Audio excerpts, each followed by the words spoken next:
Welcome to Everything is Mindset YouTube channel. Think and Grow Rich by Napoleon Hill. Chapter 8. Decision. The Mastery of Procrastination. The 7th Step Toward Riches. Accurate analysis of over 25,000 men and women who had experienced failure disclosed the fact that lack of decision was near the head of the list of the 30 major causes of failure. This is no mere statement of a theory, it is a fact. Procrastination, the opposite of decision, is a common enemy which practically every man must conquer. You will have an opportunity to test your capacity to reach quick and definite decisions when you finish reading this book and are ready to begin putting into action the principles which it describes. Analysis of several hundred people who had accumulated fortunes well beyond the $1 million mark disclosed the fact that every one of them had the habit of reaching decisions promptly and of changing these decisions slowly, if and when they were changed. People who fail to accumulate money, without exception, have the habit of reaching decisions, very slowly, and of changing these decisions quickly and often. One of Henry Ford's most outstanding qualities is his habit of reaching decisions quickly and definitely, and changing them slowly. This quality is so pronounced in Mr. Ford that it has given him the reputation of being obstinate. It was this quality which prompted Mr. Ford to continue to manufacture his famous Model T, the world's ugliest car, when all of his advisors, and many of the purchasers of the car, were urging him to change it. Perhaps Mr. Ford delayed too long in making the change, but the other side of the story is that Mr. Ford's firmness of decision yielded a huge fortune before the change in model became necessary.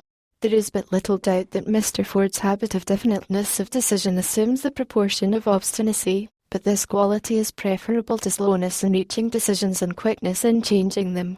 The majority of people who fail to accumulate money sufficient 148 for their needs are, generally, easily influenced by the opinions of others.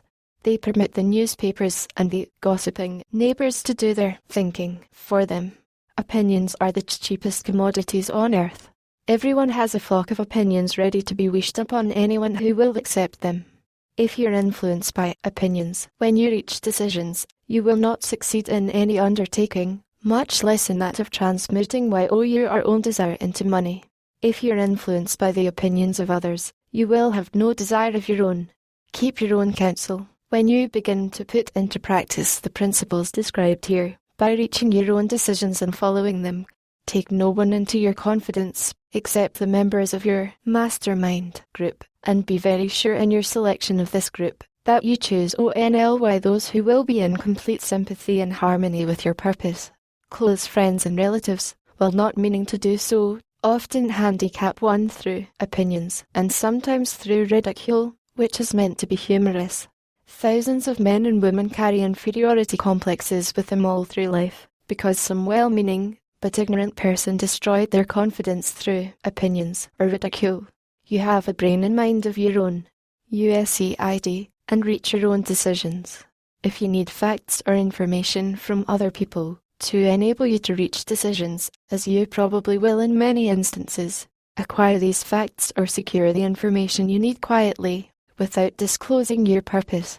It is characteristic of people who have but a smattering or a veneer of knowledge to try to give the impression that they have much knowledge.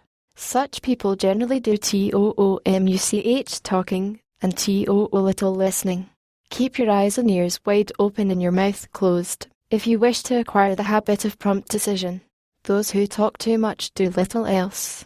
If you talk more than you listen, you not only deprive yourself of many opportunities to accumulate useful knowledge, but you also disclose your plans and purposes to people who will take great delight in defeating you, because they envy you.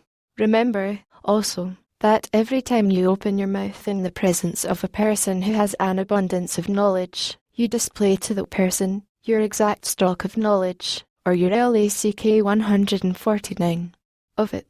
Genuine wisdom is usually conspicuous through modesty and silence. Keep in mind the fact that every person with whom you associate is, like yourself, seeking the opportunity to accumulate money.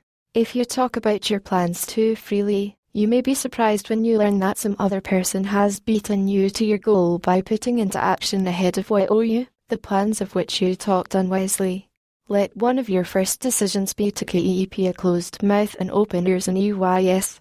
As a reminder to yourself to follow this advice, it will be helpful if you copy the following epigram in large letters and place it where you will see it daily.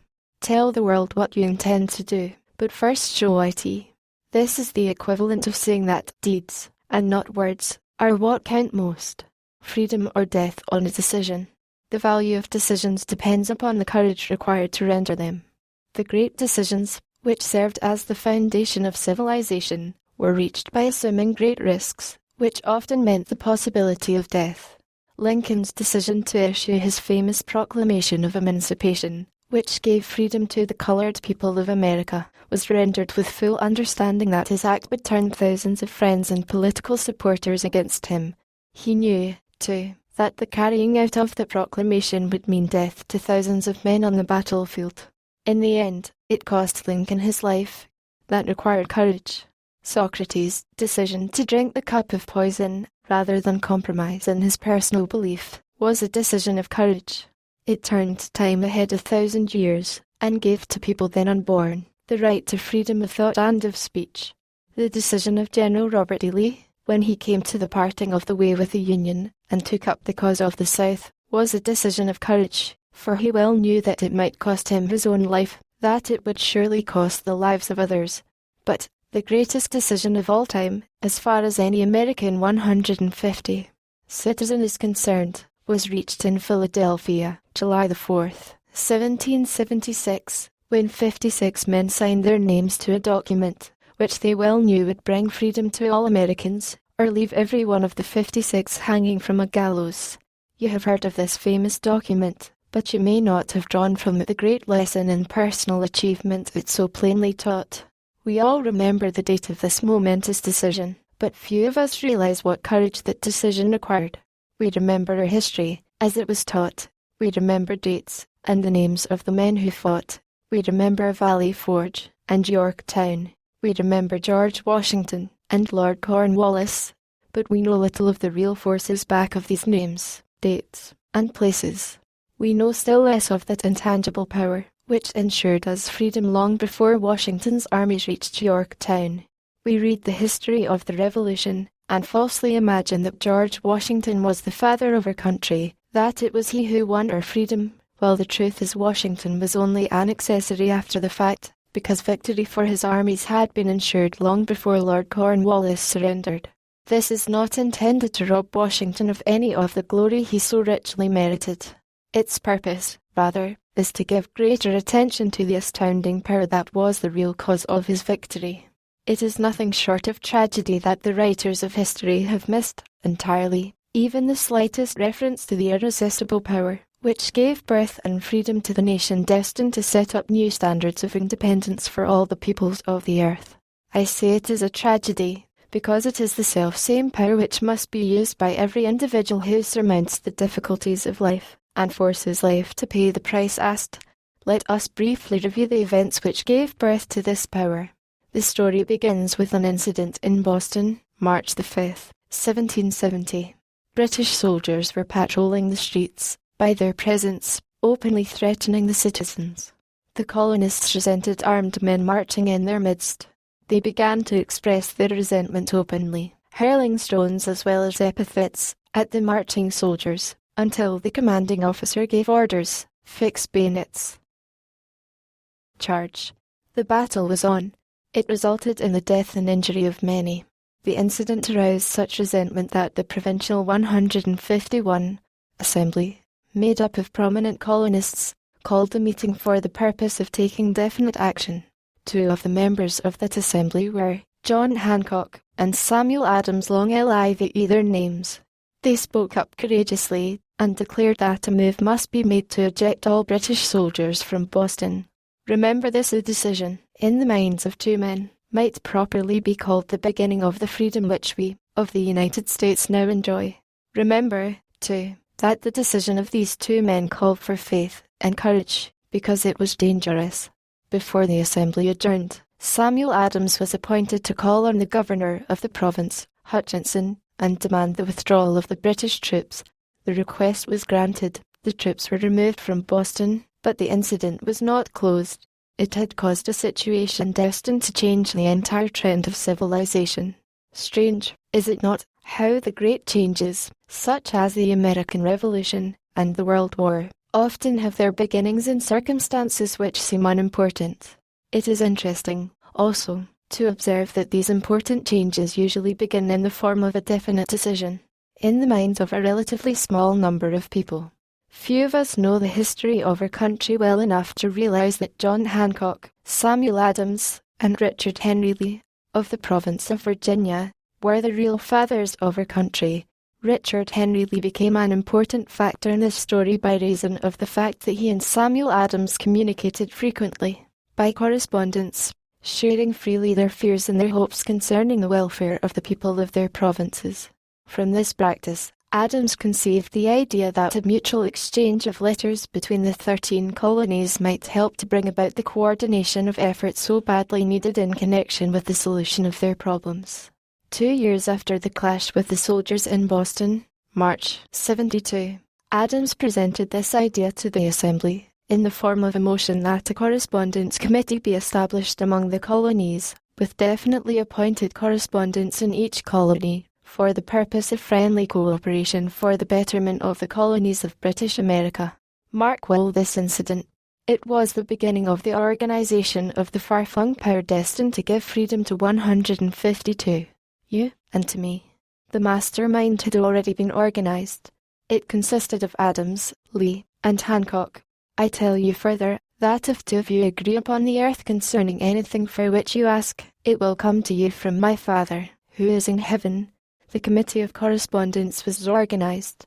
Observe that this move provided the way for increasing the power of the mastermind by adding to it men from all the colonies. Take notice that this procedure constituted the first organized planning of the disgruntled colonists. In union there is strength. The citizens of the colonies had been waging disorganized warfare against the British soldiers, through incidents similar to the Boston riot, but nothing of benefit had been accomplished. Their individual grievances had not been consolidated under one mastermind. No group of individuals had put their hearts, minds, souls, and bodies together in one definite decision to settle their difficulty with the British once and for all, until Adams, Hancock, and Lee got together. Meanwhile, the British were not idle. They, too, were doing some planning and masterminding on their own account, with the advantage of having back of the money and organized soldiery. The Crown appointed Gage to supplant Hutchinson as the governor of Massachusetts. One of the new governor's first acts was to send a messenger to call on Samuel Adams, for the purpose of endeavoring to stop his opposition by FEAR. We can best understand the spirit of what happened by quoting the conversation between Colonel Fenton, the messenger sent by Gage, and Adams. Colonel Fenton, I have been authorized by Governor Gage to assure you, Mr. Adams, that the governor has been empowered to confer upon you such benefits as would be satisfactory. Endeavour to win Adams by promise of bribes, upon the condition that you engage to cease in your opposition to the measures of the government. It is the governor's advice to you, sir, not to incur the further displeasure of His Majesty. Your conduct has been such as makes you liable to penalties of anonymity of Henry VIII, by which persons can be sent to England for trial for treason, or misprision of treason, at the discretion of a governor of a province. But, by changing your political course, you will not only receive great personal advantages, but you will make your peace with the 153. King Samuel Adams had the choice of two decisions. He could cease his opposition, and receive personal bribes, or he could continue, and run the risk of being hanged. Clearly, the time had come when Adams was forced to reach instantly a decision which could have cost his life. The majority of men would have found it difficult to reach such a decision. The majority would have sent back an evasive reply, but not Adams. He insisted upon Colonel Fenton's word of honor, that the colonel would deliver to the governor the answer exactly as Adams would give it to him. Adams' answer: Then you may tell Governor Gage that I trust I have long since made my peace with the King of Kings. No personal consideration shall induce me to abandon the righteous cause of my country. And, tell Governor Gage it is the advice of Samuel Adams to him, no longer to insult the feelings of an exasperated people. Comment as to the character of this man seems unnecessary. It must be obvious to all who read this astounding message that its sender possessed loyalty of the highest order. This is important. Racketeers and dishonest politicians have prostituted the honor for which such men as Adams died. When Governor Gage received Adams' caustic reply, he flew into rage, and issued a proclamation which read, "I do, hereby, in His Majesty's name, offer and promise His most gracious pardon to all persons who shall forthwith lay down their arms, and return to the duties of peaceable subjects, excepting only from the benefit of such pardon, Samuel Adams and John Hancock, whose offences are of too flagitious a nature to admit of any other consideration but that of condign punishment." As one might say, in modern slang, Adams and Hancock were on the spot. The threat of the irate governor forced the two men to reach another decision, equally as dangerous. They hurriedly called a secret meeting of their staunchest followers. Here the mastermind began to take on momentum. After the meeting had been called to order, Adams locked the door, placed the key in his pocket, and informed all present that it was imperative that a Congress of the colonists be organized, and that no man should leave the room until the decision for such a Congress had been reached. 154. Great excitement followed. Some weighed the possible consequences of such radicalism. Old man fear. Some expressed grave doubt as to the wisdom of so definite a decision in defiance of the Crown. Locked in the room were two men immune to fear, blind to the possibility of failure. Hancock and Adams. Through the influence of their minds, the others were induced to agree that, through the Correspondence Committee, arrangements should be made for a meeting of the First Continental Congress, to be held in Philadelphia, September the 5th, 1774. Remember this date. It is more important than July the 4th, 1776. If there had been no decision to hold a Continental Congress, there could have been no signing of the Declaration of Independence. Before the first meeting of the new Congress, another leader, in a different section of the country, was deep in the throes of publishing a summary view of the rights of British America. He was Thomas Jefferson, of the province of Virginia, whose relationship to Lord Dunmore, representative of the Crown in Virginia, was as strained as that of Hancock and Adams with their governor. Shortly after his famous Summary of Rights was published, Jefferson was informed that he was subject to prosecution for high treason against His Majesty's government. Inspired by the threat, one of Jefferson's colleagues, Patrick Henry, boldly spoke his mind, concluding his remarks with a sentence which shall remain forever a classic: "If this be treason, then make the most of it." It was such men as these who, without power, without authority, without military strength, without money, sat in solemn consideration of the destiny of the colonies, beginning at the opening of the First Continental Congress, and continuing at intervals for 2 years until on June the 7th, 1776, Richard Henry Lee arose, addressed the chair, and to the startled assembly made this motion: "Gentlemen, I make the motion that these united colonies are, and of right ought to be free and independent states, that they be absolved from all allegiance to the British Crown, and that all political connection between them and the state of Great Britain is, and ought to be totally dissolved." Lee's astounding motion was discussed fervently, and at such length that he began to lose patience. Finally, after days of argument, he again took the floor, and declared, in a clear, firm 155 voice, "Mr. President, we have discussed this issue for days. It is the only course for us to follow. Why, then, sir, do we longer delay? Why still deliberate? Let this happy day give birth to an American Republic. Let it arise, not to devastate and to conquer, but to re-establish the reign of peace and of law. The eyes of Europe are fixed upon us. She demands of us a living example of freedom that may exhibit a contrast, in the felicity of the citizen, to the ever-increasing tyranny." Before his motion was finally voted upon, Lee was called back to Virginia because of serious family illness, but before leaving, he placed his cause in the hands of his friend, Thomas Jefferson, who promised to fight until favorable action was taken. Shortly thereafter, the President of the Congress, Hancock, appointed Jefferson as chairman of a committee to draw up a Declaration of Independence.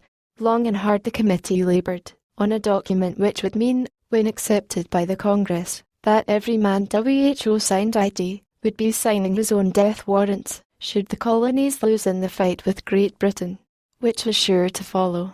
The document was drawn, and on June the 28th, the original draft was read before the Congress.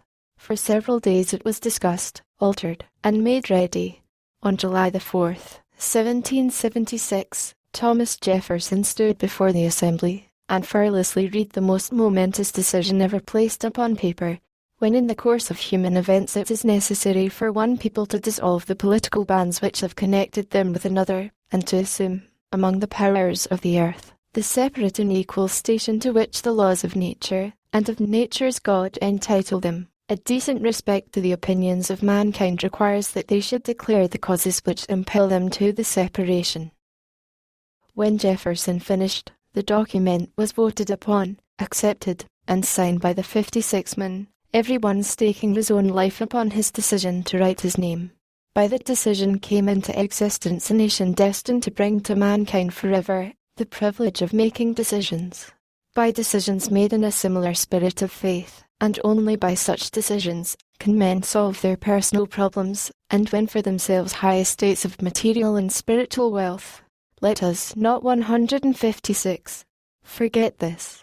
Analyze the events which led to the Declaration of Independence, and be convinced that this nation, which now holds a position of commanding respect and power among all nations of the world, was born of a decision created by a mastermind, consisting of 56 men.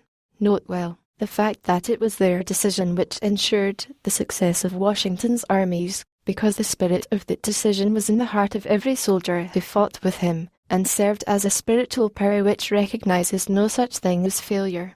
Note, also, with great personal benefit, that the power which gave this nation its freedom is the self-same power that must be used by every individual who becomes self-determining. This power is made up of the principles described in this book. It will not be difficult to detect, in the story of the Declaration of Independence, at least 6 of these principles: desire, decision, faith, persistence, the master mind, and organized planning.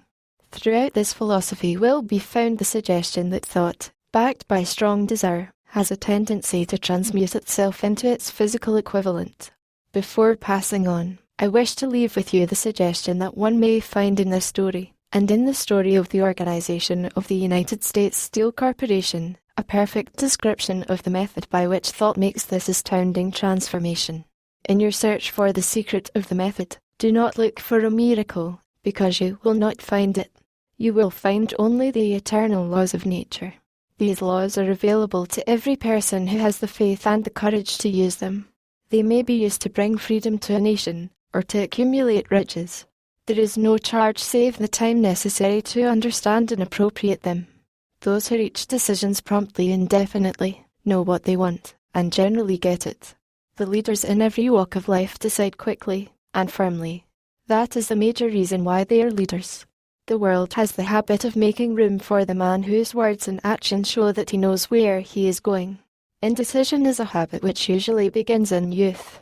The habit takes on permanency as the youth goes through graded school, high school, and even through college, without 157. Definiteness of purpose. The major weakness of all educational systems is that they neither teach nor encourage the habit of definite decision. It would be beneficial if no college would permit the enrollment of any student, unless and until the student declared his major purpose in matriculating.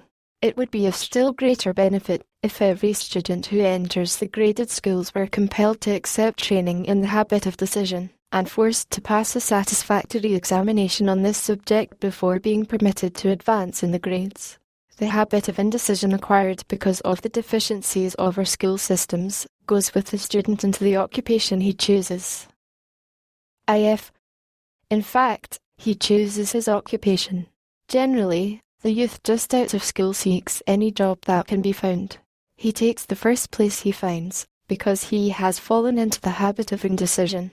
98 out of every 100 people working for wages today are in the positions they hold, because they lack the definiteness of decision to plan a definite position, and the knowledge of how to choose an employer. Definiteness of decision always requires courage, sometimes very great courage. The 56 men who signed the Declaration of Independence staked their lives on the decision to affix their signatures to that document.